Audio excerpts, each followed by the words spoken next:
Newton metre square प्रति coulomb होता है इसका मात्रक।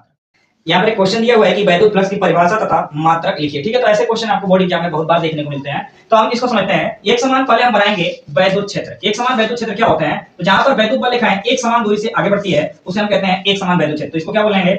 एक समान वैद्युत क्षेत्र। इस एक समान वैद्युत क्षेत्र में अगर कोई काल्पनिक पृष्ठ रख दिया जाए, कोई काल्पनिक पृष्ठ रख दिया जाए, जैसे एक काल्पनिक पृष्ठ यहाँ पर रख दिया जाए, यह है काल्पनिक पृष्ठ और ये काल्पनिक पृष्ठ का क्षेत्रफल जो है ए है। ये क्या है? तो ये एक काल्पनिक पृष्ठ है।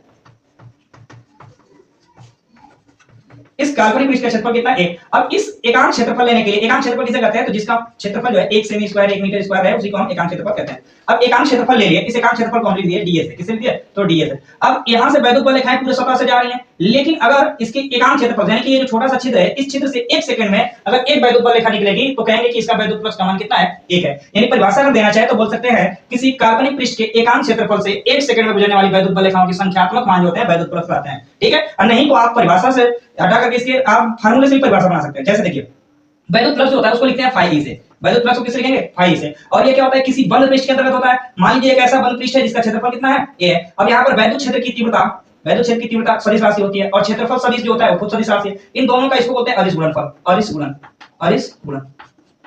गुणन। ठीक है, तो यहाँ पर होता क्या है कि जो वैद्युत फ्लक्स होता है वो वैद्युत क्षेत्र की तीव्रता और क्षेत्रफल सदिश के अदिश गुणनफल के बराबर होता है। यानी कि परिभाषा आप यहाँ से बहुत ही आसान बना सकते हैं कि जो वैद्युत क्षेत्र की तीव्रता और क्षेत्रफल सदिश का अदिश गुणनफल होता है उसे हम वैद्युत फ्लक्स कहते हैं। वैद्युत फ्लक्स को phi से लिखते हैं। अगर यहाँ से कोई पूछे ये कौन सी राशि होती है, इसके अगर कोई पूछे राशि कौन सी है, अगर ये पूछता तो राशि जो होती है ये अदिश राशि है। कैसी राशि है? अदिश राशि है। अदिश राशि है।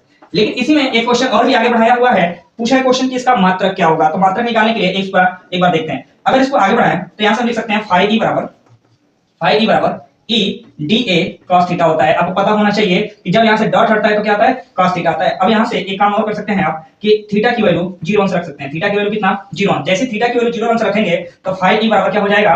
e dA cos 0। cos 0 की वैल्यू कितना होती है? 1 होती है। तो आप यहां से मात्रक निकाल सकते हैं। इसका मात्रक यहां पर समझिए डी लगा लीजिएगा।